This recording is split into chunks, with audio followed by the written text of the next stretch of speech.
Hey everyone, welcome to Buzzing About Romance. I am Becky. And I am Leah. And I am so excited for our special guest today. I know you are. I kind of stalk her on social media, and I consider her now my friend. She doesn't know it yet. We are so excited on this episode of Buzzing About Romance. We are joined by romance reader Carla. And we will link all of her social medias on our On the Shelf show notes. But welcome to the podcast, Carla. Thank you so much for having me, ladies. I really appreciate it. We're so excited to have you. So my introduction to you was through an author friend we have, Ophelia Martinez. I love Ophelia so much. Me too. She's awesome. She's so awesome. She really is. She sent me your TikToks and she's like, you need to be friends with Carla. And I'm like, okay. I was like, Yes. okay. Yes. So I started following you over on TikTok, and then I found out that you do like an Instagram kind of podcast. Yes. Okay. So I have a tell our buddy listeners- That reader. was not very convincing. She's like, yes. I'm not used to answering questions about myself. Like, I'm very much, maybe? just when it comes to books, I'm like, blah, blah, blah, blah, blah. And then when it comes to me, I'm very like, wait, who am I? I don't know. So we'll just ask some basic questions to help you along in giving people a bio as to who Carla is. Okay. I love this. So Carla, are you a lifelong reader, or is this a newer adult kind of thing for you? I fell back into reading after I had my son. My third and final child was my son, and I was breastfeeding, so I was sitting for hours at a time while, you do the back and forth, and I was like, what do I have to do something with my hands, with my brain. And so in high school, I would read a lot of YA, and I stopped for years. And so having my son is what really brought me back into books, and I fell in love with indie romance. That's what really broke me out. I love that. How many of us moms have dropped a book on their child's head while Oh nursing? my God. Raise a hand. Honestly, that is one of the reasons that I went to the Kindle, because I dropped the book multiple times. And I was like, oh my God, like that's so bad. But they didn't even faze them. But I switched to I was very anti e-reader for a very long time. But after you drop it on your child's head multiple times when they're trying to eat, you're like, maybe I should do something That different. makes a lot of sense. Yeah. See, I didn't have that, Leah, and I was a library user, so sometimes they were hardback Oh my Oh, God.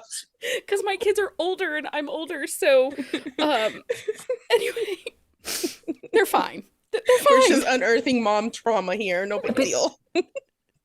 Yeah, that's true. Mine are okay now too. So Mines are okay, I guess. Sort of. I mean, mine aren't. I mean, normal. okay is relevant. Mine are all neurospicy, so Oh my God. That's not Neuro too funny. spicy. I like that. that explains so much in my house. So funny story. Today I took the girl child, one of our book club members asked, the girl child crochets, and one of the book moms asked if she could crochet chapstick holders that look like peens.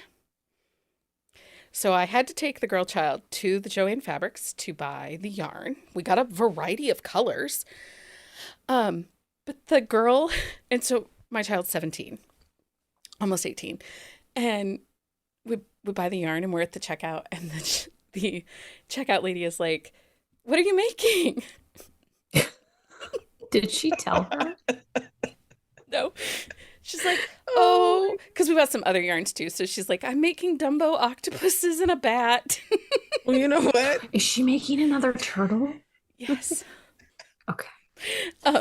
Because she I didn't really want to want say, that turtle. I'm making, here for all I'm the making tiny creatures. peens. yes, I'm making tiny beans. I can't. That's really funny. Anyway, this is my life. Carla, do you love have this. a favorite trope? Oh, it's hard to say that. I feel like my go-to that I am instantly attracted to when people talk about books is enemies to lovers. Something about the animosity between the two really attracts me to that trope. But I'm one of those that give me a good book and show me a trope that's lesser known. And if it's done right, oh, I'll be a fan of that trope. Okay. You know? Mhm. I love a marriage and crisis book, but it's really hard to find really good ones. Yes, really good ones, really good ones. I feel like those they have to get you like in Yeah. your feels for it to be really good. Big Yes. feels. It has to have big Big. feels. And the grand gesture has to be like over the top swoony Oh, and it that has we to make didn't see sense. coming. But it has to make sense. Like every once in a while you'll come across one where the grand gesture is really like it just doesn't make sense. It's like, and then it makes me a little ragey. Fucking Nico. That's all I'm gonna Fucking say. Nico. Carla, do you have an ultimate favorite top tier, one click romance author? Yes, I have more than one, but at first that always comes off the top of my head is Kennedy Ryan. As soon as she releases a book, I'm going to find a way to grab it ASAP. I'm running to the nearest Kindle outlet that I have, and I'm gonna grab it from there. She is a queen. We had her as our guest author for book club last year. Oh, for one of our months. Gosh, that's so epic. She left her child. She was at a summer camp with her son and left and went in town to the diner so she had internet so she could join us. I mean, when She's you like talk in a a queen, restaurant booth, like doing her thing, cares about her readers. She was so sweet and so honest, and like I could have spoken with her for hours on end. Like an amazing person. Just an amazing human who writes these amazing stories. Wow. And I'm getting chills because we read Real, and that I know everyone's top book is like the Kingmaker series and all of that, or her long shot, right? Her Hoop series. For me, it was Real. Well, but you talk about how amazing the audiobook for that is. That audiobook. Oh God, it's an experience. It is, and it's all encompassing, and I am obsessed with the Harlem Renaissance. And I listened to another podcast called Stuff You Missed in History Class, and they've done a series of authors from the Harlem Renaissance and actors and the theaters of the Harlem Renaissance and the brains and the minds that came out of that time period. And I'm obsessed with that. So when that book had those film noir, Harlem Renaissance pieces to it, I was like, all in. Yeah, she really like did that so well in the book that you can see it, smell it, taste it in that book. Yeah, the way she made it. Yeah, she's a queen. Okay, so before we get into why we actually invited you on the podcast, tell everyone all the things that you do with romance books, because you have, like, I call it an Instagram podcast. You guys read a book and then you talk about it with the author, and so tell us all the things you do. So starting with the things that I do here on my own, I have a TikTok and a Bookstagram where I like to just post reviews, and I'm one of those people that I like to really go into depth of how I felt, how I reacted, how well the plot went out. And I love to find other users that are like me, that take time to really like go through all the motions and everything in their experience. So on Book Talk, I'm Carla's Reading, and on Instagram as well. I also am a co-host of a buddy read that I host with my friend Joanna from Joanna with Books, and we read Latinx romance.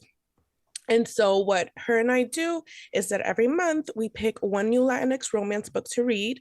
And we have several different types of check-ins that the people who decide to join can do to let us know where they are with the book. And at the end of the month, we go on a live to discuss the book. So far, we've been lucky that all the authors say yes to joining us on a live, but we didn't start it with that in mind. We were like, let's be courteous and ask if they want to join. So far, it's always been a yes. And that's when we get to really ask where the inspiration comes from to write the book, and all those behind the scene little tidbits that we all love to hear when it comes to writing and stuff like that. Obviously, you guys know how cool that is to find out all the behind the scenes. Yeah. It's the best part. And it's so good. But honestly, just as a reader, that first time, as Leah likes to say, I slid into an author's DM and just wanted to tell them how much their book impacted me and how much it meant to me. When that author replies back that first time and they're like, oh, I'm so glad you loved it. Thank you for reading. No greater feeling. Just that message, like, what? The very first author that ever did it for me was Avery Flynn. She messaged me back and she was like, "Oh my God, I'm so glad you read it. I'm glad you loved it." And I was like, "What?" And now she's like my best friend. I love her. That is so cool. Oh, I got So chills. we like to slide into their DMs, but we like it when they slide back. Yeah, we like it. Yes. Yes. There is something about romance books that creates this connection. Yeah. So, like for us, I live in Ohio, you live in Florida. Like, we couldn't be more farther apart. Oh my God. You're so right. So opposite ends. But we come together with this love of these stories and the HEA, and yes, it does create community. And I think that's one of the best parts of this. I totally agree. Totally agree. So like I said, author Ophelia Martinez said, "Oh, you need to be friends with Carla." And I said, "Okay, great." And as I watch your TikToks, you were great. I don't think it was last year. I think it was the year before. You spent the entire month of Latinx Heritage Month just slinging book recs.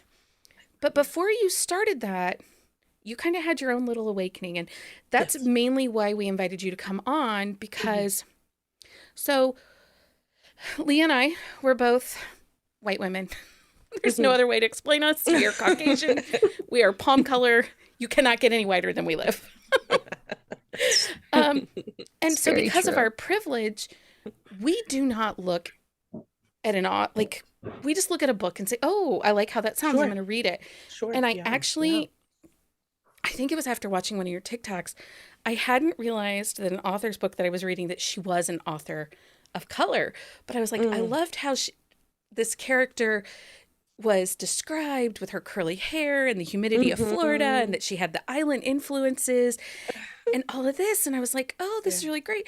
And then when I went to follow the author, and I realized, oh, she's a BIPOC author. Like, I had no clue. And it's a very white thing to say. I just didn't see it. Sure. I understand though. I completely understand. So, but one of the things that we're trying to do in 2023 as a podcast is to make sure that we are being more thoughtful and conscious in reading more diversely. But it's even that, like, we're just being more conscious of it, because it's one of those things, like, we have done it, but we don't, because honestly, like, I'm gonna read a book because I like the blurb, I like the storyline, and I could have cared less who was writing it as long as the book was good, but like, we're making that conscious decision to search those authors out now, because there are so many authors. Like, last year was this whole epiphany with Natalie Kenya and Angelina M. Lopez last year, like two of my top reads. Yeah. And It's so good. Again, if I wasn't following people that are people of color saying to me, "Why aren't you reading this?" I don't know that it would have fallen onto my radar as quickly as it did. So, but you had your own kind of awakening when it came to diversity. So tell us about that. Sure. I feel like I first have to talk a little bit again about how I started reading, and I went into the indie world. And so it was indie romance all the way for me. As years passed, I just grew more into liking romance, right? I randomly picked up You Had Me at Hola. Was it in 2020 during COVID? I feel like that's what it was. I think that one came out 2019, 2020. Yes. So I picked it up then and I read it and I cried from joy because I had never seen a woman like that in a book, like me, that's like, you're slinging Spanish over here, and then over here you're like, yes, Taylor Swift, and you're like, like Bustelo coffee and the way that my grandma makes this, and then like, I don't know, something that's very Americanized. And you had a girl who lived in both, and she was both, and she didn't have to like narrate, well, now I'm gonna be really Latina and now I'm gonna be not Latina. She was just balancing both worlds. That was her thread of who she was. And I had never seen a character like that. It was either like a huge caricature that is kind of cringy to read, the way that they were speaking, the little words that they were using. And I just was like, okay, cool, that kind of representation, but I'd never seen anyone contemporary like her. And I was just like sensationalized. I guess the best way to say it, I was like, I have never felt like this before. And after that, it was like floodgates. I literally had a breadcrumb where I then discovered like Adriana Herrera, then Priscila Oliveras, and then so on and so forth. And it just becomes like a little breadcrumb trail of like all these Latinx authors. And I was like, whoa, like all this exists. The world technically is a little small because we're still growing, but it was just amazing that all these books existed. Yeah. This culture. And it's so funny because like I had read Priscilla Oliveras. I had read her.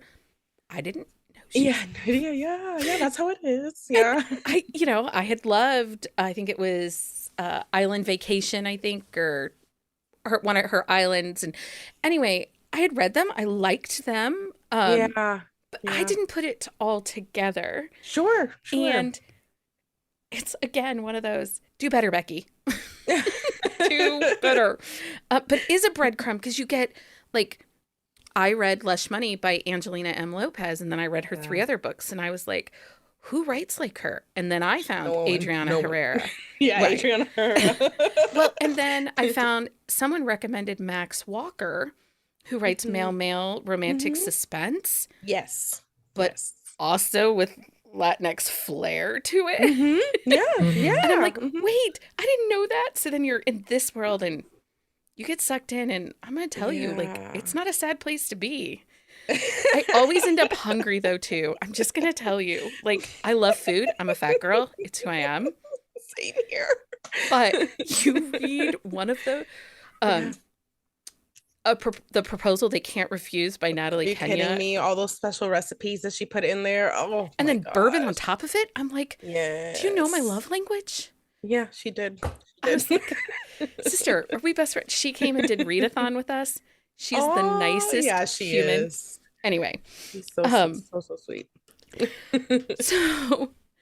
So you finally found your Latinx, and yes, that kind of changed what you did on TikTok a little bit too. Sure. So that's a good question. What I started to notice was that books were going viral, books were getting picked up, books were getting bought based on quick little, just saying the trope.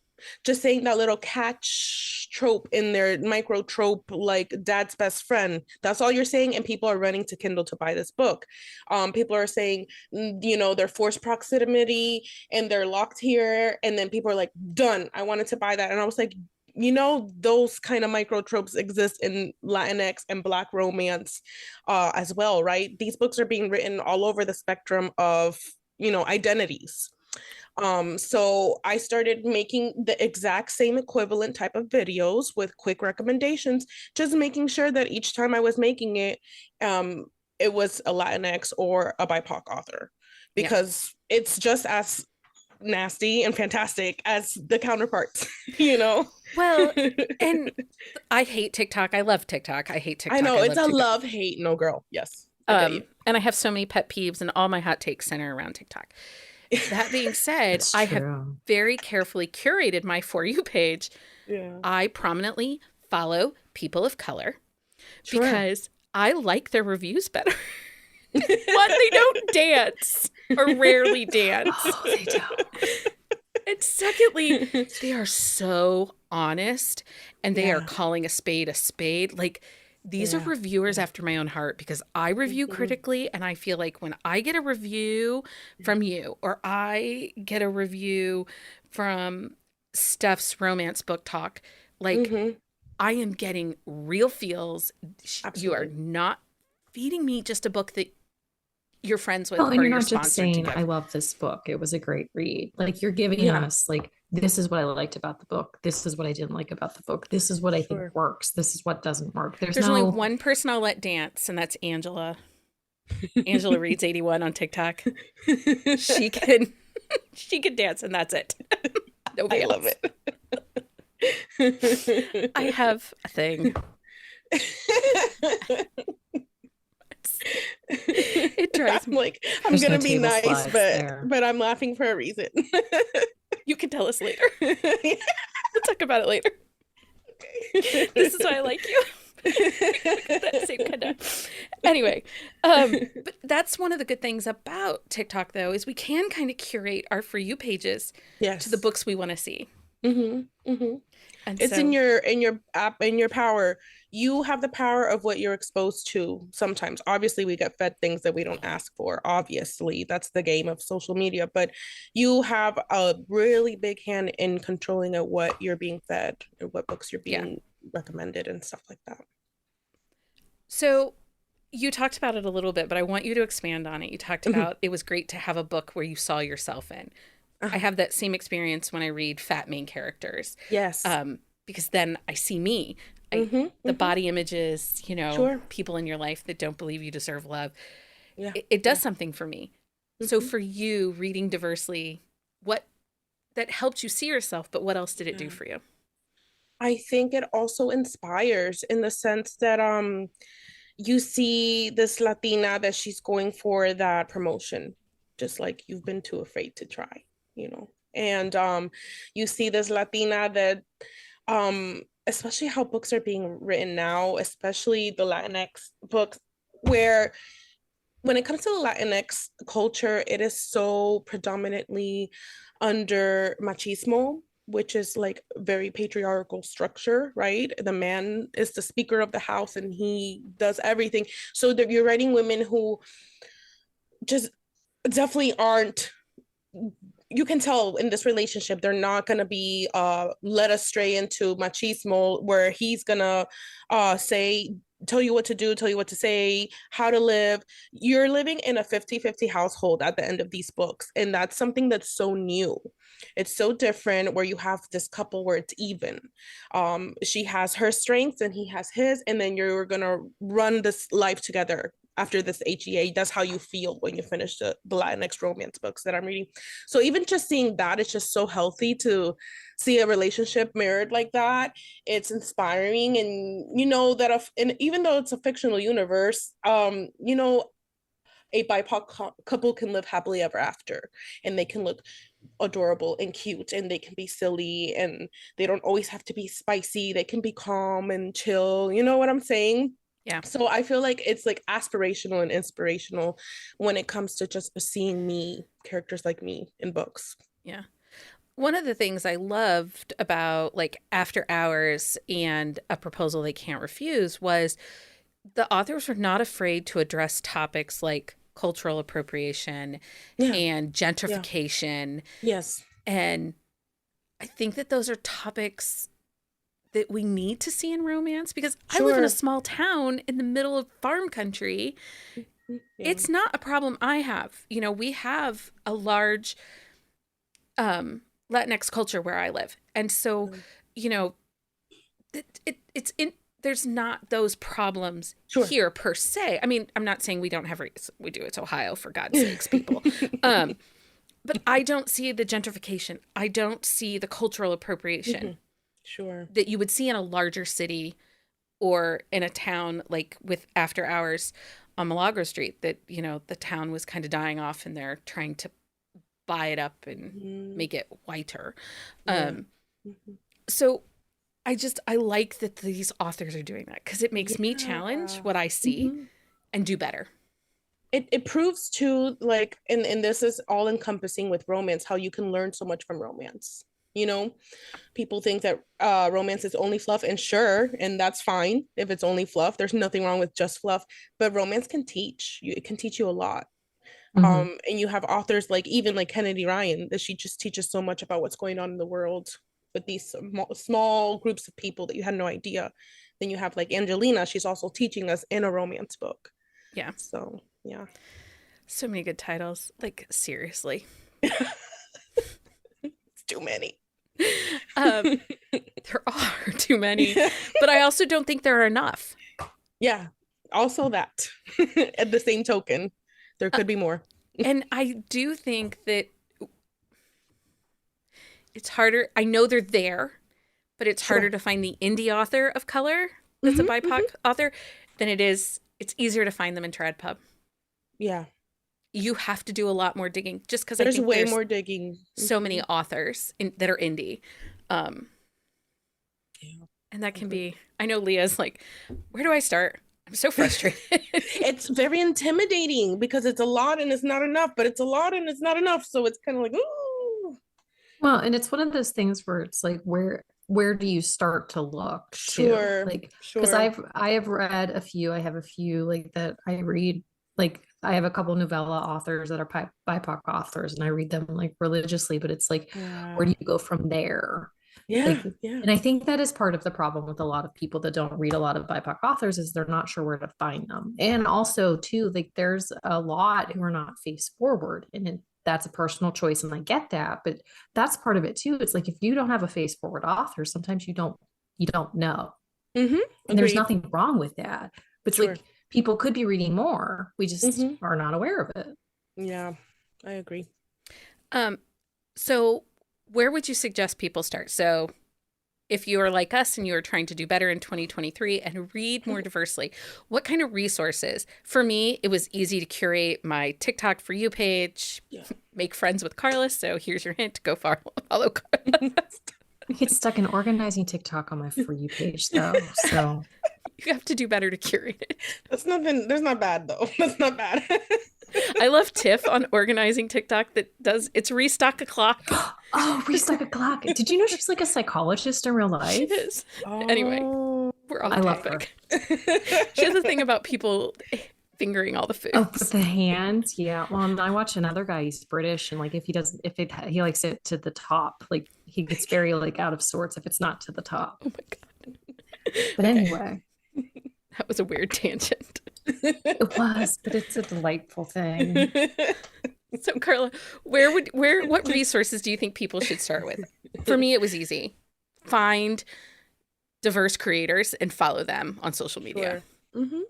I would say definitely finding diverse creators as well as following the authors of books that you think you might be interested in.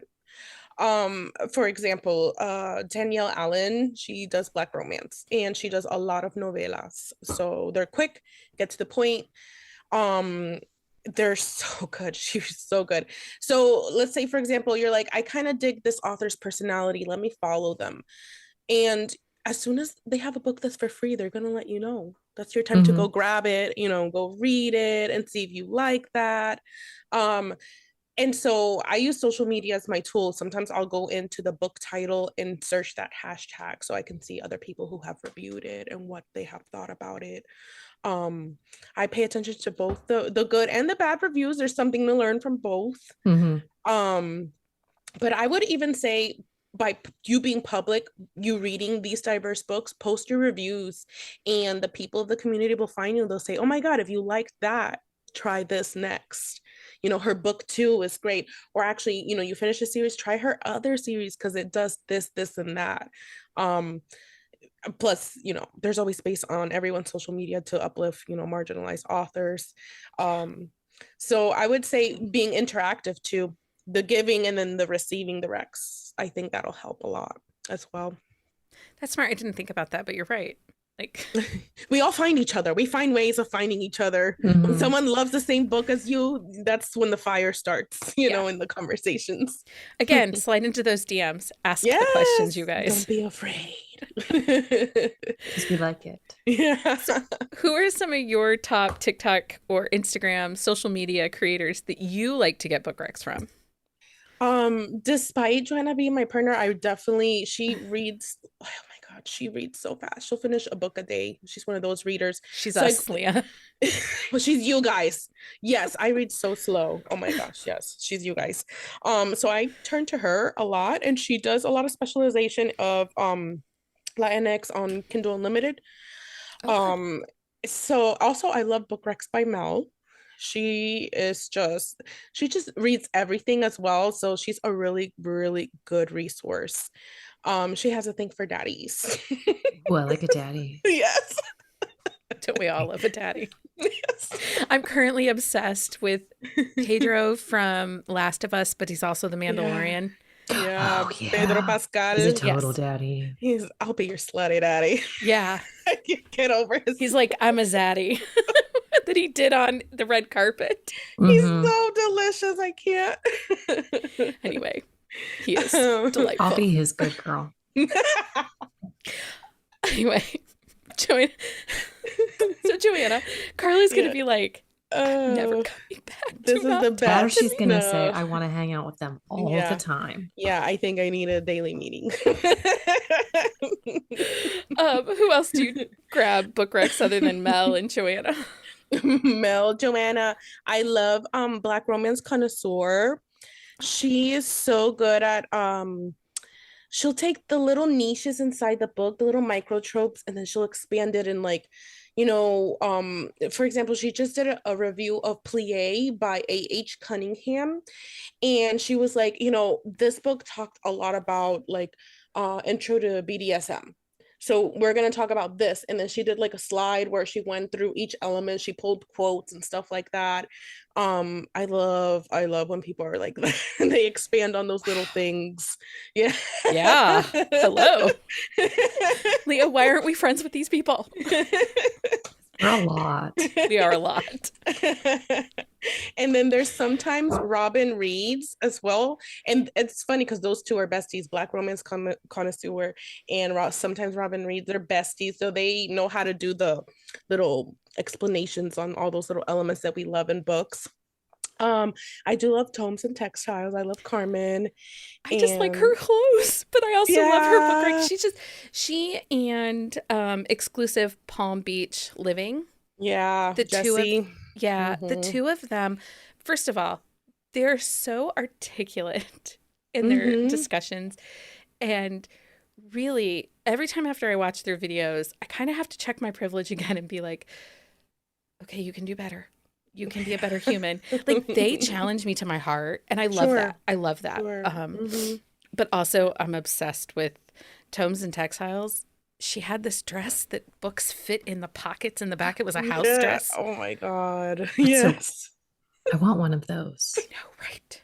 We wouldn't need a house purse. We would just have a house dress. Yes. So that was something that came up with one of our contributors. She has a house purse that she puts her Kindle and her planner and her phone in and her iPad. And she carries it from room to room. She carries it with her. She does not have a big house either, but she carries it from room to room. I feel like I love that, but I'm afraid of that. Like, do I really? I just wear hoodies all the time. And so I put everything in my hoodie pocket. I'm like a kangaroo and put everything in my pouch. That works. I just need a sling that everything fits in because I'm here for that too. Like I have a fanny pack, but it's not big enough for my Kindle. So I can't use that. I'm sorry. So I just have to use the hoodies. And it's freaking cold in my house. So it works out. It works out for you. So Carla, if there was favorite titles, diverse authors that you love right now, whose books are you reading and loving right now? Sure. I have to say Adriana, Alexis Daria. Yes, Adriana Herrera, but Alexis Daria's Take the Lead. I just read that yesterday. It's so dang good. Okay, so did you know that this was a re-edited version of it? Yes. I'm so dumb I didn't. She's republishing about it like a month ago. But when I first got the title off NetGalley, I did not know that this was a republish. Because like it's a new cover. It's like revamped. She went in and fixed some dialogue because things have changed since 2018 when she first wrote it. She also added more backstory to Stone as well because she didn't put as much in the first time. So there was just like more of like amplifying it. He's like a cinnamon roll lumberjack. Oh my God, But I do have to say, don't be mad at me, but this was my first Alexis Daria. That's okay. What a great one to start with. Congratulations. You had me at Ola. Like, I own that. But you haven't read it? I haven't. It's okay. Telenovelas. I had a grandmother who they lived in Tucson. Yeah. And she was obsessed with telenovelas. Now, like, she was like 5 foot and as Irish Dutch, like white lady, like, and her mother would sit down and watch the telenovelas. And when we would go visit them, they would get drunk and watch the telenovelas because we're Irish. Sounds like a great time. It does. It's like my dream. I can't follow along. Like, I cannot follow along. They're so like bonkers. It is. It's so over the top. So I'm intimidated by You Had Me at Ola because it is the telenovela, and I am intimidated because I'm afraid Sure. like one of the things I complain a lot about in book reviews is crowded pages when there's too many named characters and too many people to get Yeah. track. Keep track. It's just a personal thing for me. Sure. I'm Sure. not great with names, and so it doesn't. She's not. She's the worst with names. The So worst. I'm intimidated by it. I need to do it, and I think Sure. the audiobook is going to be the way to go for me. So it's so much like Take the Lead. There's so much of the same spirit. She Okay. writes with the same with that same flair. She's very pop culture. Yeah. She's for that person that loves to watch pop culture and wants to mesh that with a romance book. Because You Had Me at Ola, this is a girl that she's been on soap operas and she finally got her like Netflix show that she's gonna star in. And then the guy, he's from the Spanish soap opera world trying to be brought over to mainstream. So, I mean, it's just so adorable. Like, Take the Lead, how it has those little wholesome moments that you're just like, oh my goodness, this is so cute. And then some great steam, you know? So you're like, oh, and then you're like, oh, Okay. oh. Probably gonna have to read that this month. Like, I own it. There's no reason for me not to read it. There isn't. And this shelf is filled with that same problem. Don't worry. And I am totally a understand. fool for an illustrated cover. Like, I don't think every book deserves an illustrated cover. Like, I'm not, I have thoughts about the trends. But I'm a fool for an illustrated cover. So Is she Alexis herself has a graphic design background? yeah. So she plays a heavy hand in her designs of her covers. Her which books are gorgeous. the Like, publisher allows her, which is very rare, but she knows what she's doing. So yeah. Yeah, I'm a fool for those books. Anyway, just for the covers. It's so terrible. I have a problem. The first step is acceptance. Yes, I've accepted honest it. about it. Yes. The Amazon, I accept it right from him on my doorstep. I would say. Oh, you weren't talking about that kind of acceptance? Sorry. Do you have any other like favorite Sure. Yes. BIPOC authors? Because I have a list too. Yeah, I love this. I love the list. Let's share our list. Adriana Herrera, obviously, she's just so dang good, and she writes such strong women as well that are just unapologetically themselves. And I just love seeing that on paper lately. I'm in my like strong women era. Her queer books are Yes. I'm telling you. Yes. I love her story because she was like, I don't see enough of this out there in books, so I'm gonna write it. I'm gonna make a queer BIPOC people fall in love. Yeah. And it's gonna make your heart ache and you're gonna feel all the feels. So she did that. She put that out there. I also love, who else do I love? I love Danielle Allen, as I stated before. I also love Alexandria House. She does Black romance and it's very contemporary. There's just something about it. Like her books are so good. For example, I finished her McLean Brothers series, and each brother was just so different. These are brothers that are like have a strong thread because they lost their parents early on. So they're all very heavily involved in each other's lives. And so each of them is getting their own specific story of falling in love and finding the one. I love a brother series. Who's the author again? Alexandria House. Okay. Yes. Leah, are you writing these down? Yes. Because I'm not going to remember. I thought you were writing them down too. I wrote McLean Brothers, and then I'm like, well, that's not going to get me very far. Is it house, like House? Yes. Or Yes. Okay. Yes. Okay. I didn't know if maybe there was some like German flair to it, which you never know. Yeah, you never know. That's true. I'm digging Sarah Taino's book. I'm reading her the arc right now, The Best Man's Problem, that is a male romance. And her writing is really vibrant. It reminds me a lot of Alexis Daria's writing, just really bright and cheerful. Really funny friend groups where they make fun of each other type of thing. Ophelia, obviously, that's what we have in common. We Yes. love Ophelia. I still dream about that tequila scene. Oh my God. One thing I love about Ophelia's books, though, is like her heroines are so strong, like Always. so strong. Well, and Always. they're different too. You know, like the heroine in Hiding in the Smoke and Running from the Blaze have two very different backgrounds and look very differently. And that's something too that I really do enjoy about reading BIPOC authors is they teach me something. And we talked about that because have you read Swati MH yet? She is an Indian American and all of her characters are Indian American. I love And that. she's sharing like the one heroine in My Darling Neighbor. She's an adoptee by white parents. And she talks about her cultural experience of being an adoptee. Mm. And then her latest book, Adrift, it talks about she is second generation Indian American, but her parents, that's still that immigration mentality of work hard, work harder, work harder, work harder.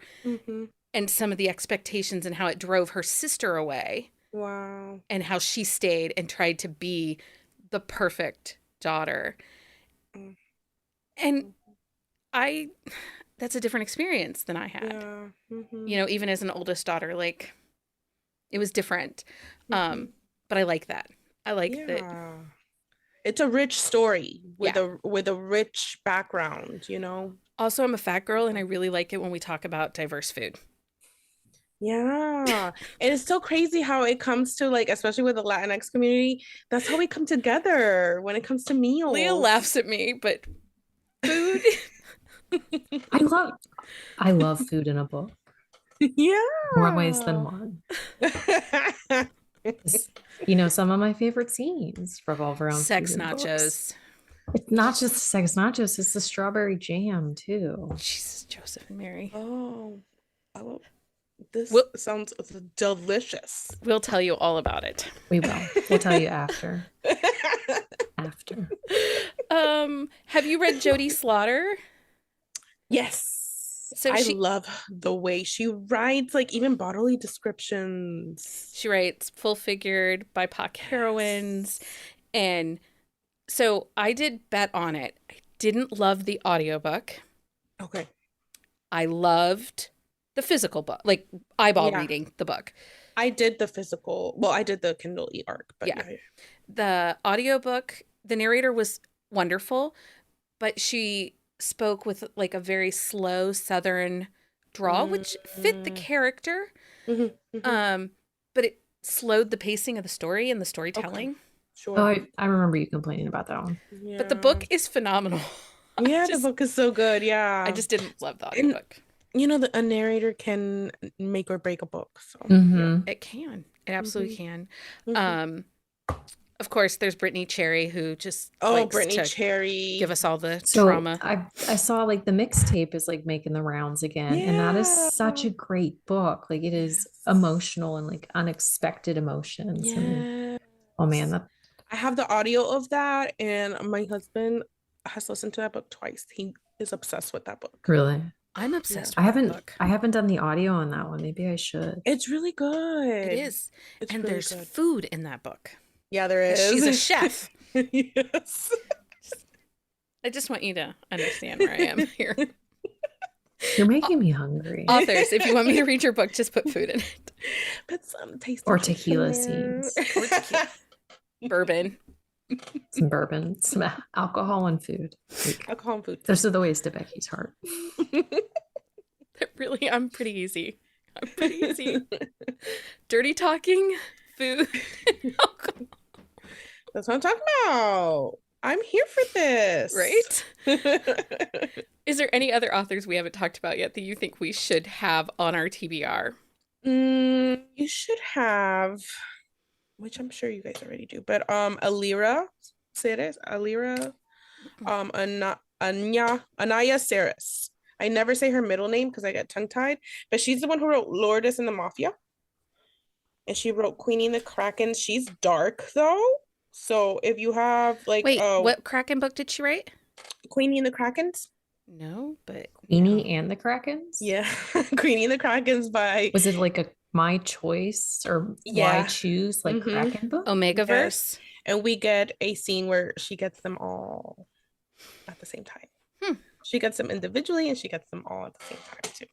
It's I mean, it's Becky's not a big Why Choose person, but if it's a it's Kraken, she might like it. yes, there's I don't mind it in a monster. yeah, it's a monster romance but it's also dark, so there's a lot of like We don't have violence. triggers or contents, Okay, but okay. for us personally, but for the community, if you have trigger or contents, reach out to Carla and she will happily Yes. share trigger and content. Have you read Lucy Eden? Yes, I love Lucy Eden. She gifted us a copy of her audiobook because she won the audio and color scholarship from Lyric Audio. Yeah. And we just did a review on that book. How was it? Which one is it? We did Blind The Date with a Book Boyfriend. That How was that? the audiobook is amazing. Wesley Shaban and Carlos Wesley. Rez read it, and it's done in duet. It is phenomenal. Have you read Denise Williams? She wrote Fastest Way to Fall. Yes, Denise. I was like, wait, Denise Williams. Yes. I have her. That's also another amazing audiobook. And we have a review coming up of that for the listeners. I'm filling up my wish list as we speak. It was Teddy Carla Hamilton. didn't know she was adding to her TBR. I tonight. didn't, but I had my Audible ready here to start. Add to cart. That was also a phenomenal. Does Teddy do that audio? He does that audio, and I will butcher the heroine or the female narrator's name, but she does an amazing job. I'm not going to even try. I used my like voice speak on the computer and made Google read it to me. Don't. Which one was it? The Misconnection? No, I read Fastest Way to Fall. They meet through an exercise dating app. It was lovely. It's kind of, and I don't like friends to lovers, but they meet through the app and they become friends first. And they really deal with like her body issues. She's rejected by a guy in the book, not the hero, but a different guy that she's kind of had this long-term crush on. And he's in reality TV and he's kind of like a douche nugget. He is. He's like, we can do this on the side behind the scenes, but we cannot date and be seen together. And she's like, I want to be more than just fuck buddy. And he rejects her and walks out. And her response is to over-exercise and to stop eating. And it has ramifications. But it also, so it talks about like feelings with food and feelings with exercise and trying to change who you are for somebody else, and which are very real feelings. Yeah. That is a big girl I've had and dealt with food. And that book was just, it touched my heart. It was so good. And the audiobook was amazing. Yeah, you guys said Teddy and I was like, sold. I love Teddy. We did an interview with Teddy. He is a hoot. Teddy's a lot. Teddy's a lot. But we love Teddy. We love Teddy. He's a hoot. We'll tell you more about Teddy later. That's an after conversation too. He's a good guy though, and I do like his audiobook narration. So yeah, I love him. Okay. Any other books we should have on our TBR? I was looking through my list here. Jocelyn Soto, her Vicious Union book. So she writes Cartel, right? Yes, so she has this one series that's Cartel, but she also writes college romance, sports romance, second chance. I've read one of her sports romances because it's one of those things where I just came across and I was like, oh, this sounds really good. And then it never clicked that who it was. Yeah, she does like hard subjects, but she makes them cozy. I don't know if that makes sense. Yeah. Like she'll do like, a drug addiction, alcohol addiction, the cartel itself, that's a dangerous world. She makes it cozy and like palatable and all that, So I really enjoy her writing. It's also the easy type of writing too, where it's not like you have to work so hard to finally get to the climax, to the resolution.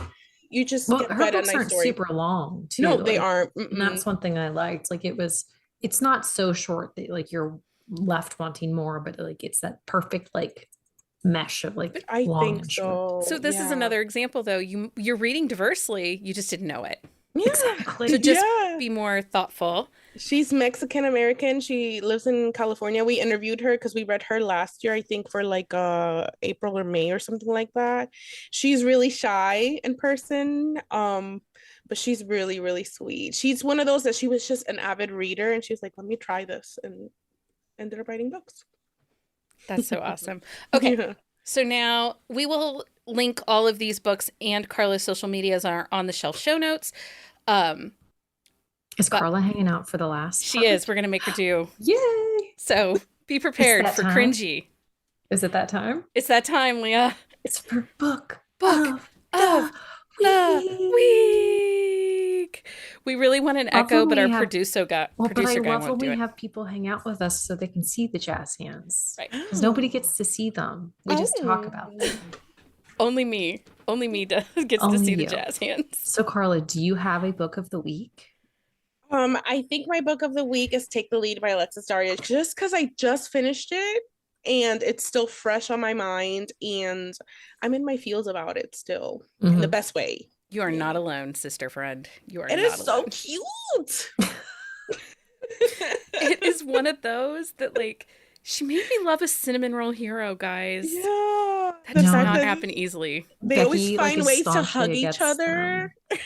Oh, really? Yeah, they're always finding ways to like hold hands Like and they hug have each to be other. touching. Yes. It was also and when they're cute. mad, they don't. And so they're like looking at each other from across the room, like, we should be hugging right now, type of stares. You also get this peek behind the scenes a little bit, like into the reality TV world Yes. and all of the moving pieces behind it, which really Yes. just added another layer to the story that you don't realize the pressure that can Yep. have on relationships. So you wonder how these people in real life are It having makes you real think. relationships Mhm, in mhm. reality TV. Absolutely. Yeah. So. Okay, what was your book of the week, Becky? Well, it was going to be Take the Lead, but now I'm changing it because... Oh, no, we can be twinsies. Well, but I wanna want to take give that from everybody you. lots of book options. So, Okay. I just read Cannon by Sawyer Bennett. It is book 6 in the Pittsburgh Titans hockey series. I'm a fool for Sawyer Bennett's books. I'm a fool for this hockey series. Huge emotions, big feels in these books. And this one, he's a dirty talker. But she also, one of the things that I really love about Sawyer's books is she has a girl gang. Like these women are she loves a girl fierce. gang. Oh And- my God. I love a good girl gang. Well, and one thing that I love about the girl gangs is like they always pull the new heroine in. Yeah, Like there's no they- mean girlness. there's no mean girlness, but they also don't let them not be part of it. Yeah, like you don't have a choice. You have to be, if you're dating someone on the team, you are part of the girl gang, and they have life and movement outside of the hero and his team. And I just really love that. And that's why I love her books. Anyway, Leah, what's your book of the week? Okay, my book of the week is actually a new to me author, which is kind of surprising. This is a new to me author, but I read Kristen Ashley for the first time. Her book Wild Man. It was really good. I do have one complaint is it was all in the heroine's point of view, aside from like one little small section. And the way the book plays out, I really wanted more from him, but it was really well done. And I will be reading more of her, but I liked it. Okay. There was a lot of sex in it too, which was delightful. I do like She a lot does of good spice. I've read from her. She does good smut. Like, She does she's good really smut. good. Yeah. Okay, so Patreon update. We appreciate our Patreon supporters and would not be able to bring you the podcast without all of their support. We currently have 4 open tiers on Patreon. Those start at $5 a month and include membership to the best night of the month, Drunk Book Club, plus some exclusive content. They don't care about that though. They don't. Everybody's there for Drunk Book Club. We finally reached our first goal of 40 Patreon members, and our next big goal is 60 members.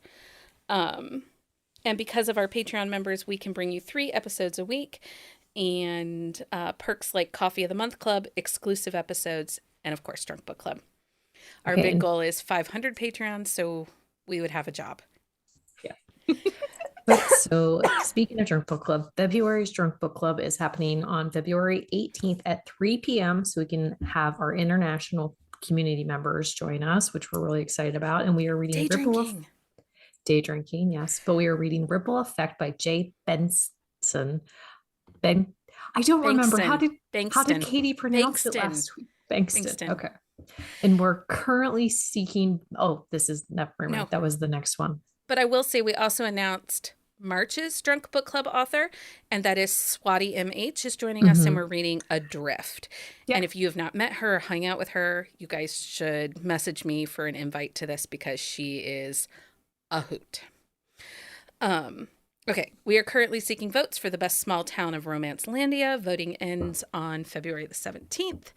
And you can also find a list of all of our upcoming dates, including book club, happy hours, plot a book, reading challenges at bookcaseandcoffee.com/events.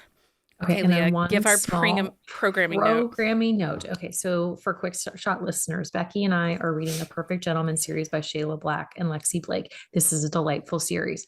We are doing one episode per book of the 5-book series. I am not allowed to read the next book until after we have recorded the episode. The series is complete.